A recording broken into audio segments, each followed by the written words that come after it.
Okay. Desespero, medo, agonia. Um lugar onde a sua respiração pode acabar sendo a última. Seu ouvido pode acabar sendo seu pior inimigo. É um lugar onde até ateu ora para Jesus. O cenário é o seguinte agora. Imagina você acordando no meio da noite e o mundo está virando de ponta cabeça. Você está preso num lugar onde nem a luz do sol chega, onde a temperatura extrema chega a congelar seus ossos e onde o ar a cada respiração que você dá vai acabando. Você tá no momento a 30 metros de profundidade, sozinho, escuro total. Ao seu redor você ouve coisas, só que não consegue identificar o que é. Para a ciência, você já deveria estar morto. Para a equipe de resgate, infelizmente, você é só mais um corpo a ser recuperado. Mas o que aconteceu em maio de 2013 nas profundezas do Oceano Atlântico desafiou a medicina, a lógica e se tornou o maior milagre já registrado por uma câmera. Essa é a história de Harrison Kane, o homem que voltou da morte. Mas antes de eu te contar, nosso canal é muito novo, então vai ser de extrema importância que você deixe seu gostei logo aqui abaixo, se inscreva e no final desse vídeo eu quero saber sua opinião sincera sobre esse caso, tá bom? Quando você se inscreve já aparece seu nome aqui pra mim, então eu sei que você tá gostando do vídeo e tá se comunicando direto comigo, e eu leio todos os comentários também. Então você comentando aqui o que achou, eu vou te responder por lá. Tá certo? Mas sem enrolação, vem comigo que eu vou te contar essa história. Era 26 de maio de 2013, Harrison Kane era um homem normal. Era um cozinheiro nigeriano de 29 anos que estava a bordo do rebocador Geiscon 4, ou Geiscon 4. O trabalho era pesado, só que a rotina lá no navio acabava sendo simples. Naquele dia, o navio estava a cerca de 30 quilômetros da costa, e a missão deles era dar suporte a um petroleiro. Só que a gente sabe como o mar é traiçoeiro. Do nada tá um mito e aí começa uma tempestade, o clima muda e pode acabar dando ruim de verdade. Infelizmente para eles não foi diferente, porque naquela noite o mar estava extremamente agitado, com ondas violentas batendo no casco de metal do navio. Só que para você entender melhor, Harrison Kane não era um soldado treinado para guerra, ele era um cozinheiro só que estava a bordo desse rebocador. E como todo marinheiro, ele queria fazer a sua missão e só voltar para casa. Harrison era casado fazia cerca de 5 anos com sua esposa e eles sonhavam ter o primeiro filho. Até conversaram aquela noite sobre isso. Antes de todo o pesadelo começar, a esposa dele acabou sentindo algo ruim e enviou uma mensagem de texto para ele com um versículo da Bíblia, que é o Salmo 54. E a mensagem dizia: ó Deus, salva-me pelo teu nome, eis que Deus é o meu ajudador. Harrison leu, guardou o celular e foi dormir. Ele não sabia, mas aquelas seriam as únicas palavras que impediriam ele de enlouquecer nas próximas horas. Agora a gente mudando de cenário, é onde todo o caos começou. Era 4h30 da manhã do dia 26 de maio de 2013. O mar da Nigéria, como eu havia falado, estava totalmente furioso. Naquele momento, haviam 11 tripulantes dormindo trancados em sua cabine. Só que Harrison, no meio da madrugada, às 4 horas, se levantou para poder ir no banheiro. E esse foi o motivo de ter mudado toda a trajetória de Harrison. A partir do momento que ele se levantou para ir no banheiro, foi questão de segundos. Uma onda gigante atingiu o barco como se fosse um martelo. Só para eu te explicar melhor, esses rebocadores, eles são totalmente preparados para adentrar o mar, para fazer esse reboque, para ajudar a manobrar navio. Só que mesmo assim, naquela noite estava tudo contra ele. Então, quando essa onda bate no rebocador, o navio acaba virando de forma instantânea. E nesse momento, todas as luzes apagadas, todo mundo gritando e um som ensurdecedor de metal se retorcendo.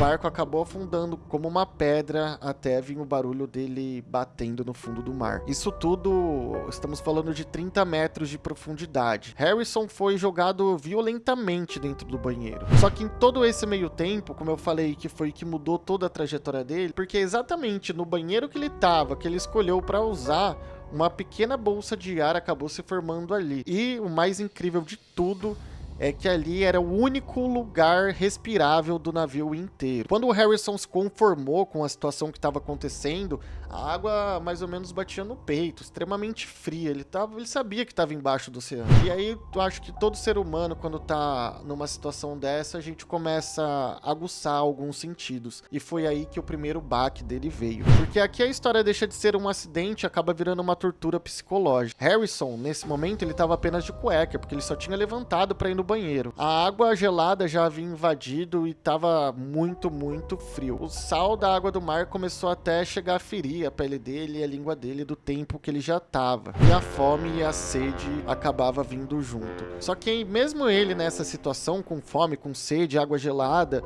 e no fundo do mar, o pior era a audição. Horas depois do naufrágio, ele começou a ouvir barulhos nos corredores que estavam inundados. Em uma entrevista, ele disse que pareciam ser tubarões ou algo do tipo, mas que eram peixes bem grandes. E ele estava ouvindo tudo ali através das paredes finas do lugar que ele estava, dos animais brigando e tendo a sensação que eles estavam devorando alguma coisa. Então logo de imediato veio ele pensando que tinha algum tubarão ou algum peixe ali devorando os corpos dos tripulantes que estavam com ele. Só que aí vamos parar para pensar no cenário. Você imagina, você tá ouvindo a água batendo em certos lugares, você até sente um pouco de onda vindo, você sabe que tem alguma coisa ali. Podia realmente estar acontecendo isso, quanto não podia. Só que como que ele vai confirmar isso? Não tem como confirmar. Então essa tortura psicológica continuou pelos próximos dias. E também tem um detalhe de não saber se era tubarão ou se não era e se conseguia chegar até ele ou não, né? Outra coisa é que o nível de oxigênio estava caindo bastante e o dióxido de carbono estava subindo, o que poderia matar ele de forma muito rápida. Então ele se encolheu no canto, tremendo, e começou a recitar o Salmo 54 que a esposa havia mandado momentos antes, que fala: "Salva-me, ó Deus, pelo teu nome, e faça-me justiça pelo teu poder. Ó Deus, ouve a minha oração e inclina teus ouvidos às palavras da minha boca." E ele acabou repetindo isso por 2 dias e meio, sem dormir, no escuro, só esperando a morte. Nesse cenário que é de arrepiar, a gente chega no 3º dia. 100 horas depois de tudo que havia acontecido, ele tentou meio que dar uma desligada do cérebro desses barulhos de peixe ou tubarão ou qualquer coisa que fosse. Só que ele ouve um som diferente nesse momento, som mecânico, do tipo de metal batendo em metal, sabe? Mergulhadores profissionais da África do Sul desceram até os destroços, mas eles não foram lá para salvar ninguém.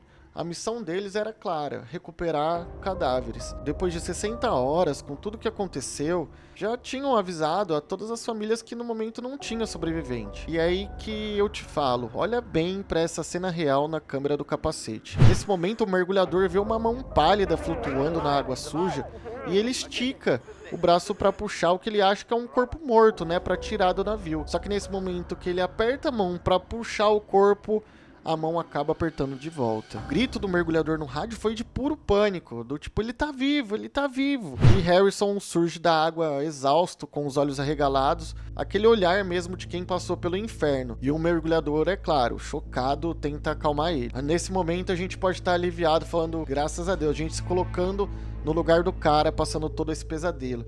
Só que ainda tem uma parte muito importante, uma parte que pode mudar tudo. Porque o perigo, mesmo com um mergulhador lá, ainda não tinha acabado. Eu não tô falando dos tubarões ou dos peixes ou outra coisa. A morte ainda estava rondando porque Harrison tinha respirado o ar comprimido a 30 metros de profundidade por 3 dias praticamente. O corpo dele estava saturado de nitrogênio letal. Então, resumindo, se os mergulhadores puxassem ele para a superfície rápido, o sangue dele acabava fervendo de dentro para fora. É a mesma coisa que você pegar uma garrafa de Guaraná e ficar chocalhando. É a mesma coisa que aconteceria. E nisso ele acabaria morrendo de forma instantânea. Então tiveram que fazer uma operação cirúrgica.